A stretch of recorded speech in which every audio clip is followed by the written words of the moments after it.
더운 날씨에도 이 밤에 나오신 여러분들에게 하나님의 크신 은혜가 넘치기를 간절히 소망합니다. 느헤미야를 우리가 살피는데요. 여러분, 느헤미야 그러면 성벽과 성문을 쌓는 일입니다. 학계 스가랴 그러면 성전을 짓는 거예요. 그러면 이제 성전은 다 지어졌어요. 성전은 지어졌고 이제 성벽, 이 큰 도시죠, 도시. 성벽과 성문이 무너져 있었기 때문에 세 번째 포로 귀환을 통하여서 하나님께서 느헤미야를 사용하여 성벽을 또 성문을 세우게 됩니다. 근데 이제 이 본문을 우리와 좀 연결시킬 때는 이 시대에는 우리가 성전이요 성벽이죠. 우리가 새 예루살렘 성입니다.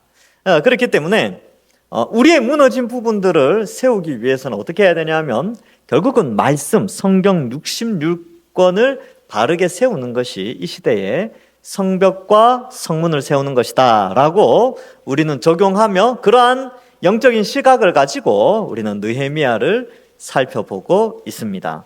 이 성벽과 성문을 쌓는데 좀 어려움이 많이 있었죠. 첫 번째는 이 대외적으로 북쪽에 있는 사마리아와 또 남쪽에 있는 아라비아 또 도비아, 산발랏, 도비아, 게셈 이런 사람들이 등장해서 이 아주 큰 군대를 이루어 유다가 성전을 짓는 것을 굉장히 싫어하고 방해 공작을 하게 됩니다. 그래서 외부적인 세력에 의한 방해 공작이었죠. 두 번째 문제는 어떤 게 있었냐면요.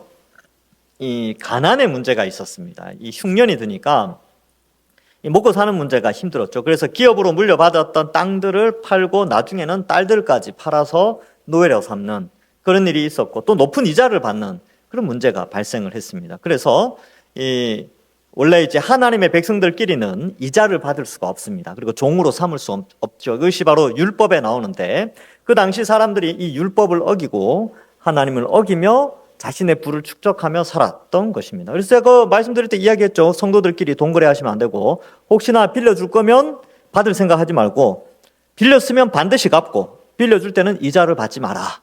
이자 받을 생각하지 않고 빌려줄 수 있으면 빌려주시고 이자를 받고 빌려주면 안 된다. 그거 이제 계속 이야기했어요. 이 문제만 잘 해결되면 교회 안에 돈 문제는 좀 깔끔해집니다. 오늘날에 교회 성도들끼리 이런 문제로 참 많이 어려움을 겪는 것을 제가 많이 봐왔기 때문에 몇 번을 강조했습니다. 이게 이제 두 번째 문제였죠. 이 가난의 문제 그리고 율법을 어긴 문제가 아주 큰 문제가 되었고 이제 6장에 들어와서는 성벽이 이제 거의 다 쌓아져 가고 아직 성문은 달지 않은 때라고 기록합니다. 그래서 6장 1절에 보면 산발랏 도비아 게셈과 나머지 우리 원수들이 내가 성벽을 건축하여 허물어진 틈을 남기지 아니하였담을 들었다 이렇게 기록하죠. 이제 성벽이 다 쌓아 올라갔어요. 성벽을 다 짓고 이제 뭐만 남았느냐 하면 성문만 달면 되는 것이죠. 그래서 완공을 향하여 가고 있는데 그때도 마지막 이 성벽과 성문을 달지 못하도록 마지막으로 이 방해 세력들이 이제 그 전략을 피우죠. 왜 이렇게 방해를 했을까 생각을 해보면 유다가 예전과 같은 국가의 형태로 세워지는 것을 주변 그런 총독들이 싫어했어요. 우리도 마찬가지죠. 여러분 우리나라가 부국 강병하면 막 중국도 좋아하고 일본도 좋아하고 막 좋아할 것 같죠? 아니요, 싫어합니다. 우리도 마찬가지였죠. 우리는 잘 사는데 다른 나라가 우리보다 더 잘 살게 돼버리면 어때요? 좀 배 아프잖아요. 그렇죠? 우리는 이렇게 잘 못 사는데. 그러니까 그러한 상황인 거예요. 지금 유다가 포로로 귀환하여서 특별히 포로 귀환할 때 느헤미야라는 걸출한 인물이 왕의 최측근에 있다가 그 최고의 측근에 있던 왕의 어떤 그런 권력을 안고 느헤미야라는 사람이 유다에 왔으니 주변에 있는 사람들이 얼마나 긴장을 하고 싫어했겠습니까? 그래서 성벽을 쌓고 성문을 쌓는 것 또 이러한 활동을 하는 것을 싫어했다는 것이죠. 그래서 이렇게 방해를 끝까지 하게 되는데 전략을 바꾸게 되는 것입니다. 그래서 여기서 좀 볼 수 있는 것은요. 하나님의 사람들이 우리들이 하나님이 우리에게 주신 사명을 감당할 때는요. 처음부터 끝까지 긴장의 끈을 놓치면 안 됩니다. 그래서 사탄은 언제나 우리를 주목하고 있고 악한 세력들은 끊임없이 교회를 무너뜨리기 위해서 끝까지 주님 오실 때까지 방해하고 또 우리를 두렵게 하고 우리가 온전히 하나님이 기뻐하시는 성전과 예루살렘으로 세워지지 못하도록 끝까지 방해를 한다는 것을 우리는 인식해야 됩니다. 우리 신앙도 마찬가지죠. 우리의 신앙이 막 세워져 가고 성장해 나가려고 할 때 그때 끊임없이 우리를 지켜보면서 우리를 무너뜨리려고 한다는 것이죠. 그래서 완성되어 가는 가운데 끝까지 경계를 늦추면 안 된다라는 것을 생각해 볼 수 있고, 사탄은 언제나 우리의 틈을 노리고 있다라는 것을 생각해 봐야 합니다. 그래서 느헤미야 4장 8절에 보면 다 함께 꾀하기를 예루살렘으로 가서 치고 그것을 요란하게 하자라고 이제 전쟁의 분위기를 막 북돋았죠. 느헤미야 4장 16절과 18절에는 대처를 하게 됩니다. 그래서 어떻게 하냐면 절반은 일을 하고 절반은 무장하고 갑옷 입고 창, 방패, 활, 또 한 손, 성전을 칠 때 한 손으로는 일을 하고 한 손으로는 병기를 잡고 막 그런 내용들이 느헤미야 4장 16절에서 18절에 잘 기록되어 있어요. 그래서 느헤미야가 튼튼히 방어를 하죠. 그리고 율법을 어기고 형제를 사랑하지 않는 그런 부분이 등장하니까 그러한 것들까지 다 해결하는데, 이제 6장에 와서는 다른 형태의 공격이 등장합니다. 그것은 뭐냐면 지도자를 제거하려고 하는 계획이지요. 그래서 이 전략이, 하나님의 백성들은 하나님의 사명을 따라서 이 질서 있게 하나님의 백성으로 세워져 가려고 하고, 반대하는 세력들, 하나님의 백성을 방해하는 세력들은 끊임없이 다양한 형태로 그 공동체를 공격해 오게 되는 것입니다. 특별히 지도자를 제거하면 모든 것이 해결될 것으로 여기게 되는 것이죠. 그래서 이제 2절에 보면 산발락과 게셈이 내게 사람을 보내어 이르기를, 오라, 우리가 오노 평지 한 촌에서 서로 만나자 하니 실상은 나를 해하고자 함이 어떠라, 이렇게 표현하고 있습니다. 이 방해하는 큰 세력이요, 갑자기 태도를 바꿔서 유화적인 모습을 하는 거죠. 그 전까지는 이제 군대를 모아가지고 막 위협을 했어요. 그죠? 막 힘자랑하고 막 그랬는데, 이제는 야, 우리 대화하자. 대화해서 이 문제를 좀 풀어보자. 너희와 우리 사이에 갈등이 있으면 어떡하냐? 우리가 대화로 가자. 타협으로 나가서 이제 여러 가지 타협안도 만들고 협정서도 마련하고 그렇게 한번 해보자라는 것이죠. 그래서 우리에게 이제 이 느헤미야를 오노 평지에 있는 한 촌에서 보자, 이렇게 표현하는 것입니다. 일종의 판문점 같은 그런 역할을 하는 곳이겠죠. 오노 평지는 뭐냐 하면 이 남쪽 유다와 북쪽 사마리아의 경계에 있는 땅입니다. 그 경계에 있는 어느 한 지역을 의미하는데, 정확하게 어디다 고고학적으로 설명하기는 어렵지만 문맥의 흐름상 예루살렘 북서쪽에 위치한 사마리아와 유다와 경계에 접한, 또 예루살렘에서 가장 가까운 쪽이 아닐까, 이렇게 예상을 하고 있습니다. 자, 그래서 이러한 유화적인 태도로 이 느헤미야를 부르는데 결국은 해치려고 하는 거예요.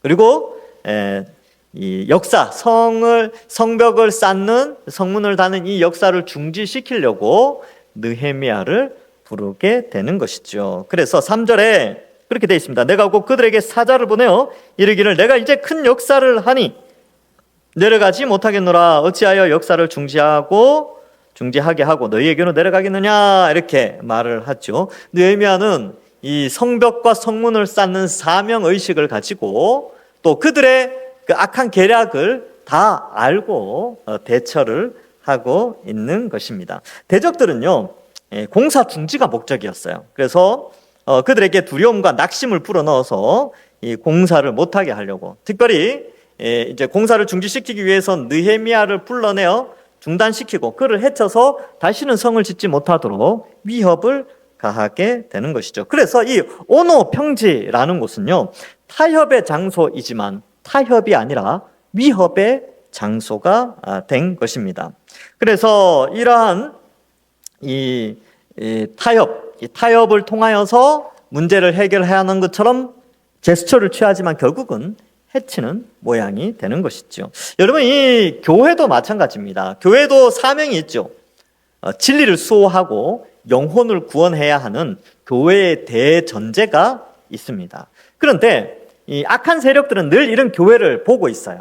그리고 이 교회를 무너뜨리기 위하여, 또 교회가 말씀으로 든든히 세워준 이 성벽을 쌓는 일을 방해하기 위하여 언제든지 이 기독교 역사 속에 교회를 침투해놓은 공격의 중심에는 말씀의 권위를 무너뜨리는 것이 항상 있어 왔습니다. 그래서 여러 가지 다양한 형태로 공격을 해오는데, 예전에 이제 칼을 가지고 교회를 없애려고 할 때는 어땠습니까? 더 크게 저항을 했죠. 그래서 뭐 그런 비유를 많이 쓰잖아요. 뭐 실제로 실험을 한 거는 제가 보지는 못했지만, 뜨거운 물에 개구리를 집어넣으면 튀어나온다. 그러나 미지근한 물로 서서히 익히면 이제 개구리가 죽는다. 뭐 그런 실제로 제가 실험을 보지는 못했습니다. 근데 그렇게 말을 많이 들어왔는데, 그만큼 온건 정책을 통하여 사람을 변화시키는 것이 훨씬 더 효과가 있다, 이런 의미를 나타내는데, 지금 앞에서 군대의 위협과 같은 그런 강력한 것이 아니라 대화를 통하여 이 사명을 정지시키려고 하는 유화적인 태도, 이러한 것들로 전략이 바뀐 거죠. 교회도 마찬가지입니다. 초대교회 핍박과 뭐 우리나라도 그랬죠. 신앙이 처음 들어왔을 때 얼마나 핍박이 많았습니까? 그리고 마침 일제시대와 6.25 전쟁을 거치면서 수많은 순교자들로 말미암아 기독교가 많은 핍박이 있었죠. 그런데 그럼에도 불구하고 교회는 더 많이 세워지고 더 많은 성도들이 세워졌습니다. 근데 지금 사탄의 전략은 바뀌었죠. 아주 부드럽게 타협이라는 것으로 이제 교회를 무너뜨리기 시작하는데, 이게 굉장히 효과가 있습니다. 얼마나 효과가 많은지요. 이미 이것은 이제 유럽에서도 미국에서도 검증이 된 사탄의 전략입니다. 그래서 이 오너평지라는 이 상징적인, 어떻게 보면 이제 실제적인 땅의 이름이지만 21세기를 살아가는 우리에게는 이 오너평지는 굉장히 상징적인 장소입니다. 바로 타협의 장소요, 교회를 무너뜨릴 수 있는 장소요, 진리를 수호하고 영혼을 구원하는 이 엄청난 대사명을 변질시키고 왜곡시키고 정지시키는 그러한 곳이 이 오노평지인데, 수많은 목회자들과 수많은 교회들이 이 오노평지를 향해서 이미 많이 내려가 있습니다. 그래서 이제 성경을 무너뜨리는 이론들이 굉장히 많았죠. 그래서 신비주의, 실용주의, 그 다음에 과학주의, 뭐 이런 것들인데, 이게 너무나 효과가 좋아요. 근데 이 어떤 것과 타협을 하냐면, 성벽은 성경이라 그랬잖아요. 성경의 진리를 왜곡하는 대신에 무엇을 약속하느냐 하면 교회의 부흥을 약속하는 거예요. 여러분, 그러면 유혹되지 않겠습니까? 옛날에 어떤 목사님이 실제로 그런 말도 했대요. 교회가 성장하기를 원하니까 이단이든 뭐든 교회만 성장하면 되지 뭐가 중요하냐. 이제 이미 오노평지에 내려가서 타협점을 찾은 사람들이 있죠. 위험한 발상이죠. 그리고 실제적으로 교회 성장 프로그램들을 보면 상당히 이단적인 요소들이 많이 있습니다. 제가 신학대학원에 들어갔던 2001년도에 신학대학원 안에 유행했던 알파 코스, G12 이런 것들이요, 교회 안에 막 유행했어요. 그때 유행했던 내용이 뭐냐면, 진리가 뭐가 중요하냐, 교회는 성장해야 된다, 이거였거든요. 근데 나중에 이제 우리 총회에서 연구하고 조사해보니까 알파 코스 이거는 이단성이 있고 G12 우리 교단에서는 하면 안 된다 결정을 내렸어요. 그런데도 여전히 하는 데가 많이 있습니다. 그런 뭐 셀 처치다 뭐다 해가지고. 근데 그런 사람들이 보면, 저 같은 사람들은 이제 아주 고리타분하고, 이제 그분들이 하는 말이, 저한테 하는 말이 그거죠. 너같이 생각하는 사람은 소수다. 대부분의 목회자는 너처럼 생각하지 않는다. 뭐 그거예요. 근데 뭐 어떻게 하겠습니까, 여러분? 여러분들이 기도해서 제가 여기 왔고, 여러분들은 제가 다수에 속하지 않은, 소수에 속한 제가 여기 와서 이제 어쨌든 고리타분하게 성경을 가르치고 있습니다. 뭐 그렇게 이제 되어 있고요. 지금 이제 제가 이제 유럽에 작년에 이제 가서 봤는데, 유럽은 교회들이 다 이제 카페나 술집으로 많이 변했습니다. 이제 우리나라에도 저기 얼마 전에 어디 이제 시골에 교회가 카페로 변했죠. 사람들 막 찾아가서 막 그러는데, 이제 유럽의 전체를 봤는데, 유럽이 왜 망했느냐? 유럽 교회가 왜 이렇게 쇠락했느냐? 그것은 바로 자유주의의 공격이 교회 안에 들어왔어요. 자유주의의 모토는 뭐냐 하면, 모든 것을 합리적으로 생각해서 젊은 세대를 끌어다녀야 된다는 거예요. 그래서 이것도 받았죠. 과학적인 사고, 합리적인 사고로 성경을 보고 그렇게 해야 젊은 세대가 온다라고 판단을 하고 접근을 했는데, 오히려 더 합리적으로 생각하고 과학적으로 생각해서 결국 성경의 일부만 말씀으로 받아들이고 모든 기적은 부정하면서 어때요? 성경의 권위가 추락하면서 사람들은 더 많이 교회를 떠나게 되었습니다. 안타까운 일이죠. 그리고 그 전철을 미국이 밟고 우리나라가 지금 조금씩 밟고, 최근에는 이제 여러분 미국에서 성공한 목회자라고 했던 뭐 돌아가신 분이라서 제가 좀 말씀드려도 되지 않을까 싶기도 한데, 팀 켈러라는 분이 있어요. 이분이 이제 도시 목회 이런 걸로 아주 유명한 분입니다. 이게 도시에서 어떻게 교회 수많은 사람들을 모을 것인가 이걸 했는 이 사람인데, 이 팀 켈러라는 분은요 창세기 안 믿어요. 창세기 창조, 하나님의 창조 안 믿습니다. 이 사람은 유신 진화론자라고 해서 이 아담 전에 이미 인류가 있었다는 거예요. 그런데 그 가운데 그 유인원 중에 한 사람을 택해서 생기를 불어넣어서 지금의 호모 사피엔스가 됐다. 이걸 믿는 사람이에요. 그러니까 이제 절충주의죠. 그러니까 어때요? 우와, 젊은 사람들이 우와 신기하다라고 도시 사람들이 많이 몰렸겠죠. 엄청 큰 교회가 됐어요. 여러분, 어느 평지에 나간 사람이에요. 뭐 존 스토트라는 사람도 있고, 제임스 패커라는 사람도 있고, 벤자민 워필드라는 아주 유명한 사람들도 다 하나님의 창조를 믿지 않습니다. 여러분, 이단이 뭡니까? 이단은 끝이 다른 거 아닙니까? 보통 여러분 이단 그러면 종말론이 다르다고 생각하는데, 아니요, 종말론도 다르고요. 처음의 끝부분인, 처음의 시작 부분인 창조론도 부정하는 자들이에요.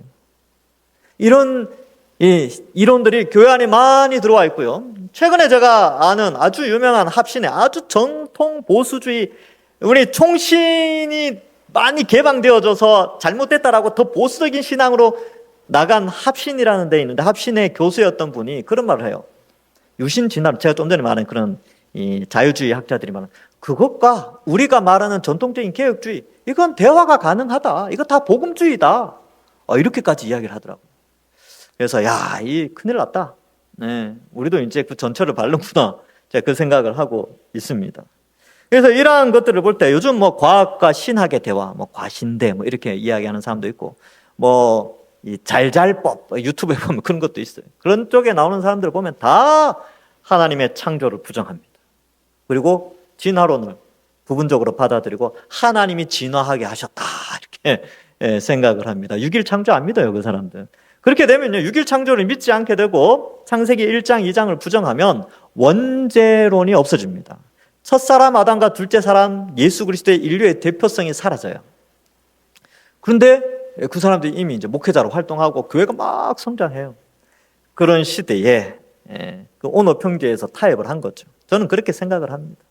이제 그 사람들이 저와 같은 사람에게 늘 하는 말은 그거예요. 너같이 생각하는 사람은 전 세계에 1%도 안 된다. 99%는 너와 다른 생각을 가지고 있다. 이렇게 이야기를 해요. 도표도 막 보여주고, 막 그래픽 그려가지고 보여주고. 근데 어떻게 하겠습니까? 제가 가르치는 건 2000년 기독교 역사 속에서 계속해서 가르쳐 왔던 거고, 그분들이 이야기하는 거는 생겨난 지 얼마 안 됐어요. 100년도 안 된 사상들입니다. 여러분, 그러면 잘 판단해 보세요. 2000년 동안 성령이 교회 안에 역사해 오셨다면 성령이 믿음의 선배들을 통하여 해석해 오고 성경의 권위를 세워온 것을 믿으시겠습니까? 아니면 최근에 100년 정도의 역사를 가진 어떤 새로운 신학, 그것을 추구해 가시겠습니까? 어디에 더 확률이 높다고 생각하십니까? 어느 것이 저 진짜 신앙의 진짜 믿음에 가깝다고 생각합니까? 한번 판단을 해보는 것이죠. 그렇다면 여러분, 우리는 자리를 지켜야 됩니다. 자리를 지키는 사명자는 뭐냐면, 그 자리라는 것은 바로 성경의 자리, 성경 66권의 권위를 인정하고 이 성경의 성벽을 체계적으로 세워나가고 바르게 튼튼하게 견고하게 세워나가는 그 자리를 지켜야 되는 것이죠. 그 자리를 벗어나면 결국은 틈이 발생하게 되고 무너지게 되는 것이죠. 느헤미야는 그 자리를 지키고 있었습니다. 그가 있어야 될 자리를 알았다는 것이죠. 그의 사명은 성벽을 건축하고 완공하고 성문을 짓는 것이었죠. 그에게 주어진 사명을 그는 그 자리를 벗어나지 않았습니다. 아무리 화려한 타협점이 있었다 할지라도 오너 평지로 내려가지 않고 예루살렘에 머물러 성벽을 짓는 일에 최선을 다했죠. 저나 여러분들도 마찬가지입니다. 오늘날 시대는요, 많은 목회자들까지도 이상한 것에 물들어가는 그런 시대에 있습니다. 그래서 혹 저에 대한 그런 이제 공격이 올 수도 있죠. 뭐냐면, 요즘 너처럼 신학하는 사람이 어딨냐? 너는 공부를 더 해야 된다. 저보고 이제 공부 더 하십시오. 저는 이제 그 사람들하고 토론하는 거 좋아해요. 토론하고 막 이렇게 하면 이제 결국은 이제 그런 거죠. 전통적인 2000년 기독교 역사의 신앙을 그대로 우리가 수호하고 가지고 가느냐, 아니면 새로운 뭔가 등장한 것들을 관심 있게, 그것이 사람을 끄니까, 그것이 많은 사람을 모으고 우리의 어떤 유익을 준다고 생각하니까 거기를 쫓아가느냐. 그 판단에 달려 있는데 어쨌든 우리는 개혁주의 신앙을 가지고 있고 성경 66권은 하나님의 말씀으로 믿으며 그러한 가운데 있기 때문에 우리 이걸 잘 지켜 나가야 하는 것입니다. 그래서 사명자의 자리, 그것을 벗어나면 안 됩니다. 자, 그래서 이제 뭐 4번이나 이걸 이제 4절에 보면 그들이 4번이나 이같이 내게 사람을 보내되 나는 똑같이 대답하였다. 유혹이 굉장히 컸을 겁니다. 4번이나 여러 번 그렇게 하는 것이죠. 사실 이제 뭐 제가 앞서 말씀드린 그런 자유주의나 뭐 신비주의 이런 신학 사상이 들어오는 걸 저는 아주 우습게 생각을 했어요. 왜냐하면 이걸 누가 믿냐? 누가 이런 걸 믿는다고? 이게 다 우리나라 정서, 우리나라 사람들하고는 정서가 안 맞다. 우리의 전통적인 신앙과는 정서가 안 맞으니까 이걸 누가 받아들이냐 생각했는데 이미 상당히 많이 확장되어져서 가르쳐지고 있고 순수한 이게 제가 이제 어떤 그 영상을 봤는데 이게 목사님이에요. 그래서 신학교 들어가기 전까지는 하나님의 창조 뭐 이런 거 다 믿었대요. 다 믿었는데 신학교 들어가서 장신대 뭐 감신대 인데 들어가가지고 유신진화론 즉 하나님이 진화시켰다 이거 배워가지고 이제 창조 안 믿어요. 그리고 그렇게 믿는 저 같은 사람들을 막 욕하고 있더라고요. 영상에서. 야, 참 이 지도자를 공격하는구나. 그런 생각을 많이 했습니다. 그래서 여러분 기도 많이 하셔야 됩니다. 저나 우리 부교육자들 위해서 진리 안에 말씀을 잘 전하도록. 여러분 제가 무너지면 여러분 제가 만약에 잘못된 길로 가면 여러분 다 저 따라올 거 아닙니까? 맞죠? 그럴 거 아닙니까? 제가 가르치는 대로 따라올 거 아닙니까? 그러니까 제가 바르게 진리 안에 서 있어야 된다니까요. 정말 예수님이 복음서에 말씀하신 것처럼 내가 마지막 날에 믿음을 보겠느냐? 그만큼 참된 믿음을 가진 자가 소수인데 그 믿음을 볼 수 있겠느냐? 같이 봐야죠. 기도 많이 해주셔야 됩니다. 부교육자들 위해서도 기도 많이 해주시고. 제가 오늘 일부러 그 이름 어려운 사람들 이름 일부러 거론한 것은 여러분들은 잘 모르는 이름들일 거예요. 존 스토트, 뭐 제임스 베커, 벤자민 워필드, 존 스토트, 팀 켈러 이런 사람들 잘 모르실 텐데 우리 교육자들은 알거든요. 그래서 좋은 내용들은 받아들일 수 있지만 그러한 부분들은 분별해야 된다는 것을 알려주기 위해서 제가 오늘 좀 어려운 말도 좀 했습니다. 자, 그래서 4번이나 왔죠. 근데 5번째는 아주 조금 약간 진짜 위협적이에요. 5번째는 어떻게 되냐면 이 산발랏이 이 북쪽 사마리아 총독 있죠. 그 종자 노예 그 종의 손에 봉하지 않은 편지를 내게 보냈는데 편지의 내용을 보시면 이런 거죠. 이 이방 중에도 소문이 있고 가스무도 말하기를 이 가스무가 게셈 아라비아 사람 게셈의 또 다른 별칭입니다. 그러니까 이 아라비아 사람이 이방 사람인데 이 게셈도 가스무도 이렇게 말하기를 야 느헤미야 네가 너와 유다 사람들이 지금 모반하려고 한다. 역적죄를 지으려고 한다. 너 지금 우리가 이 페르시아의 아닥사스다 왕 아르타크세르크세스 왕의 우리 총독으로 와 있는데 너 지금 독립하려고 하지. 너 역적죄 지으려고 하지. 막 그렇게 모함한다는 것이죠. 그래서 네가 그 말과 같이 왕이 되려 하는도다. 원래 총독은 왕이 될 수 없어요. 그러니까 총독은 식민지의 이제 황제가 보낸 식민지를 다스리는 역할을 하는 그런 총독일 뿐이죠. 뭐 빌라도도 총독이었듯이 총독일 뿐인데 너가 독립된 아닥사스다 왕에서 독립되어서 새로운 왕국을 형성하려고 하는구나라는 거짓말을 그 편지에 써놨어요. 근데 그 편지가 밀봉되지 않았습니다. 봉투가 열려져 있었다는 것이죠. 7절에 보면 네가 선지자를 세워 예루살렘에서 너를 들어 선전하기를 유다의 왕이 있다 하게 하였으니 이렇게 표현하고 있죠. 이 내용은 정확히 유추할 수는 없습니다. 그러나 아마 선지자와 왕이라는 표현을 썼는 걸로 봐서 유대 땅에서 아마 그 학개와 스가랴가 예언했던 그 말씀을 좀 인용하지 않았을까. 즉 성전이 완공되면 앞으로 왕이 등장하여 이 메시아가 등장하여 영원한 하나님 나라, 이스라엘 나라를 회복하게 될 것이다 라는 그러한 메시아적 선포를 하였던 것이 유다 땅에 소문이 퍼져 있는데 그것이 바로 너다! 너가 지금 그 일을 하려고 한다!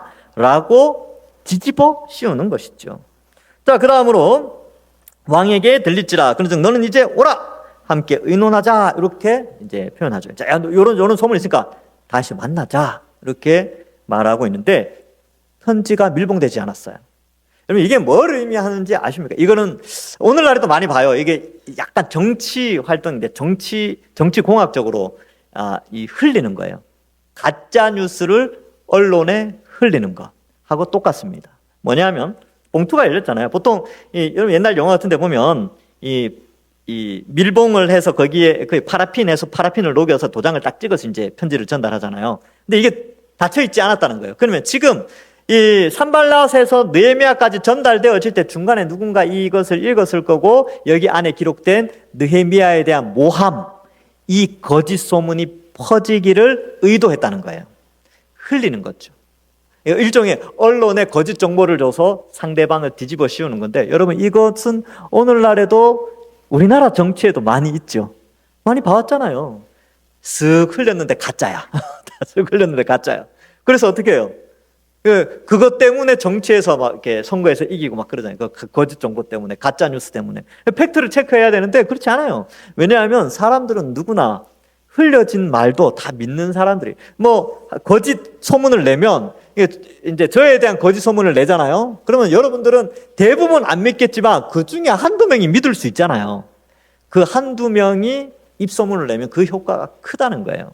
이거는 이미 이 시대부터 이런 정치공학적인 활동이 있었다는 것이죠. 그러니까 느헤미야가 이걸 딱 보면서 밀봉되지 않았다. 그리고 안에는 느헤미야에 대한 모함, 거짓들에 대한 내용이 있으니까 억울할 거 아닙니까? 억울하면 어떻게 해야 됩니까? 만나서 결판을 내야 될 거 아닙니까? 그죠? 결판을 내기 위해서 오노평지로 가야 되는 거예요. 근데 안 갔어요. 뭐냐 하면 정확한 분별력이 있었던 것이죠. 이것의 의도를 명확하게 알고 있었던 거예요.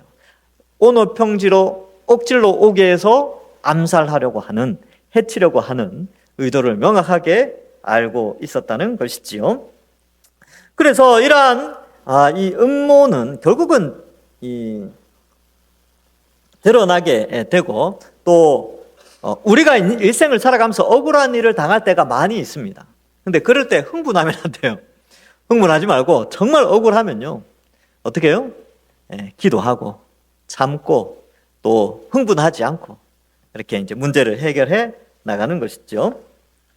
그래서 이러한 것들을 좀 우리가 살펴볼 때에 우리는 이제 대적들이 어떠한 형태로 우리를 공격해 오는가, 어떻게 우리를 모함하는가를 잘 봐야 됩니다. 여러분 개혁주의, 우리 전통적인 신앙을 가진, 우리 보수 신앙을 가진 우리들이 엄청난 음모와 뭐 오해 이런 것들 많이 받아요. 그래서 요즘 누가 너처럼 그렇게 목회를 하냐. 제가 이제 말씀으로 교회가 부흥한다, 말씀으로 교회가 성장한다 그러면 막 웃어요. 요즘 누가 그러냐. 그거 말씀 가지고는 교회 성장 안 해. 이것도 해야 되고 저것도 해야 되고. 그리고 이단이든 뭐든 교회만 성장하면 되지. 이렇게 말하는 부류의 사람들이 있다니까요. 있어요. 여러분들도 아마 그 영향을 받을 겁니다. 왜냐하면 주변에 여러분들 친구들 중에서, 주변에 아시는 분들 중에서 큰 교회에 계시는 분들 중에 제가 가르치는 것과 좀 다르게 가르치는 부분들도 없지 않아 있을 거예요. 그러면 이제 거기에 이제 넘어갈 수 있어요. 여러분 잘 해야 됩니다. 이럴 때일수록 이 여호와의 전쟁은 수에 많고 적음에 있지 않다고 요나단이 이야기했는데 그런 것도 좀 우리가 가질 필요가 있죠. 그래서 대적이 누구인지 참 구별하기 힘든 시대예요. 이럴 때에 우리가 지혜롭게 판단을 하고 이 성벽과 성문을 쌓는 일은 진리를 세우는 일이고 영혼을 구원하는 일입니다. 이 일을 위하여서 진리가 바르게 서지 않으면 절대로 영혼을 구원할 수가 없어요. 거짓 복음이 전파되는데 어떻게 영혼이 구원받을 수 있습니까? 절대로 못 받죠. 그러니까 참된 진리가 세워져야 영혼이 구원받는다라는 생각을 가지고 참된 말씀이 부흥해야, 말씀이 성장해야 영혼이 구원받습니다. 이 개념을 가지고 있는 것이죠. 그래서 성경적 교회 성장을 추구해야 돼요. 잘못된 실용주의, 마케팅이나 뭐 이러한 것들, 이러한 성장주의로 빠져들면 안 되고 올바른 성경적인 성장주의로 우리가 이 교회가 부흥해 가야 하는 것이지요. 자, 이렇게 막 뒤집어 씌웠어요. 막 뒤집어 씌웠는데 의논하자 하였기로 8절에 내가 사람을 보내어 그에게 이르기를 네가 말한 바 이런 일은 없는 일이요. 첫 번째, 두 가지 딱 해. 야, 그런 일 없다. 두 번째로는 이제 피곤하여 내가 네 마음에서 지어낸 것이다. 이렇게 이제 8절에 이야기하죠. 야, 첫 번째 네가 말한 거 거짓말이야. 그리고 네가 지어낸 거야. 이렇게 이야기를 한다는 거예요. 근데 여러분 이게 느헤미야가 이렇게 말한다고 이거 어떻게 믿어주겠습니까? 그죠? 유다 사람들이 느헤미야가 말한 거는 진짜야. 저 산발랏은 거짓말쟁이고 마음에서 지어낸 거야라고 어떻게 믿을까요? 평소 느헤미야가 신실하게 그의 말과 행동에 아주 진실했기 때문에 느헤미야의 말을 사람들이 수용할 수 있었겠지요. 그래서 이러한 것들을 보면 아무리 모함하고 음모론이 있다 하더라도 지도자가 하나님 앞에 사람 앞에 부끄러울 것이 없으면 그가 하는 말을 사람들이 다 인정합니다. 제가 평소 때 여러분들 막 속이고 막 이렇게 하고 해도 누가 저를 모함할 때 내가 아니다라고 하는데 그때 어떻게 하겠어요? 평소 때 잘했으면 내가 믿지. 근데 아닌 것 같은데 이렇게 생각할 거 아닙니까? 근데 평소 때 아주 진실하게 정말 이 말씀과 행동과 언어에 막 진실하게 이렇게 할 때는 어떡해요, 여러분들이? 믿겠죠, 그렇죠? 그래서 이 느헤미야가 그가 그동안 유다에 와서 했던 모든 삶과 행동들을 봤을 때 이런 봉투가 열려져서 이런 거짓 소문이 퍼진다 할지라도 유다 사람들은 어때요? 느헤미야를 믿죠. 편지를 믿는 게 아니라 느헤미야를 믿게 되는 것입니다.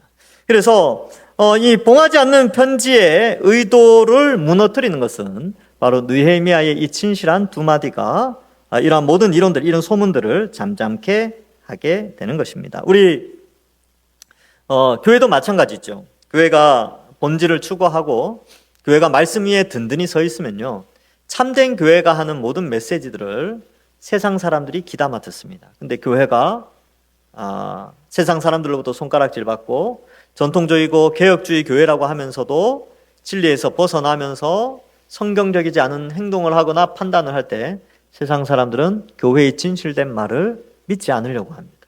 그러므로 저나 여러분들이나 우리가 정말 하나님의 말씀을 세우고자 한다면 이 진리의 말씀이 온전히 세워져서 우리 후대에까지 그 영향력이 미쳐서 많은 하나님의 백성들이 교회로 몰려오기를 원하신다면 우리의 삶이 또한 사람들 앞에서 거짓이 없어야 하는 것이지요.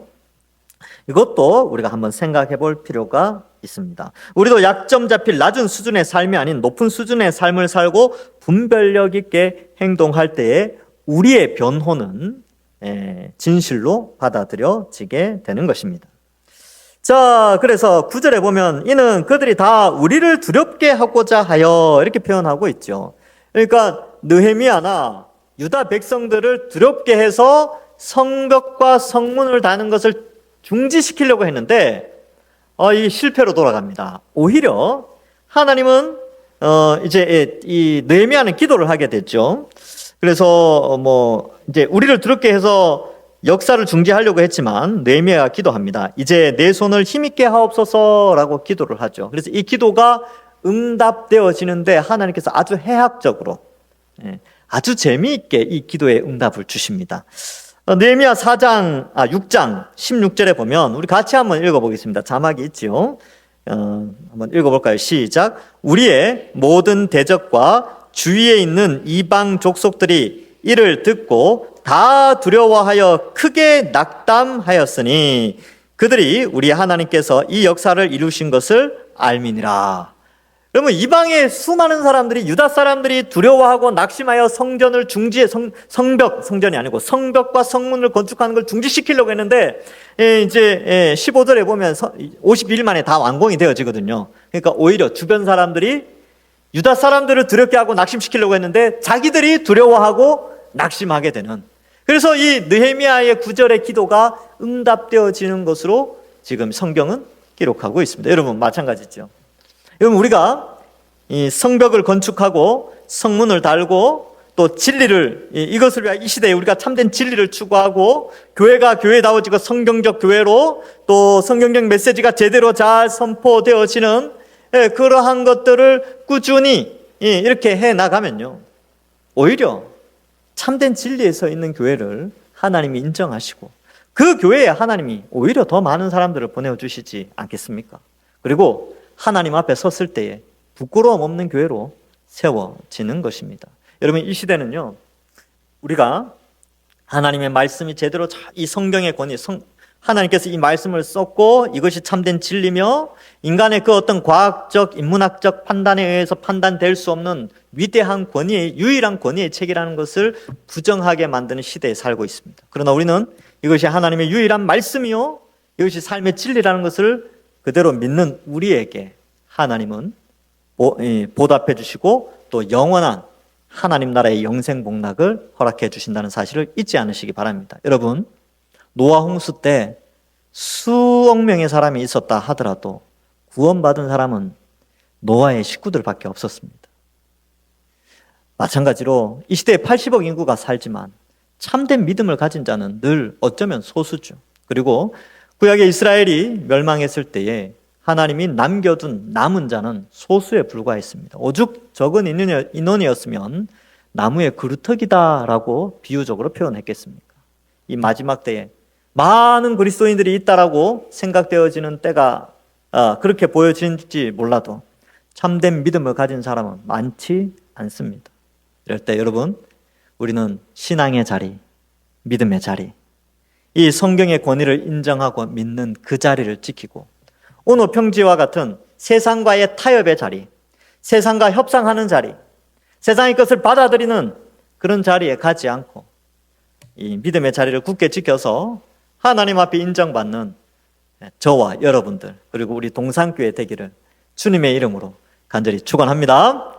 기도하겠습니다. 하나님 아버지 은혜를 감사합니다. 오늘날 이 시대에도 끊임없이 사탄의 세력들은 온오평지로 우리를 부르며 우리의 자리에서 진리를 수호하고 영혼을 구원하는 그 자리에서 떠나도록 우리를 유혹하는 가운데 있습니다. 그러나 하나님, 우리는 말씀을 바르게 배우고 읽고 익혀서 진리를 바르게 세우고 진리의 성벽을 바르게 세워 하나님의 백성들을 구출해내는 귀한 교회의 사명 잘 감당할 수 있도록 축복하시고, 특별히 이 세상에 수많은 교회들이 있고 수많은 기독교인들이 있다고 말하는 가운데 있지만 참된 믿음을 가지고 잘 믿음의 삶을 바르게 잘 지켜서 진리를 수호하고 영혼을 구원하는 참된 교회의 역할을 우리 동산교회가 잘 감당하도록 인도하여 주옵소서. 우리를 지키시고 돌봐 주실 줄 믿사옵고 감사드리오며 예수님의 이름으로 기도하옵나이다. 아멘.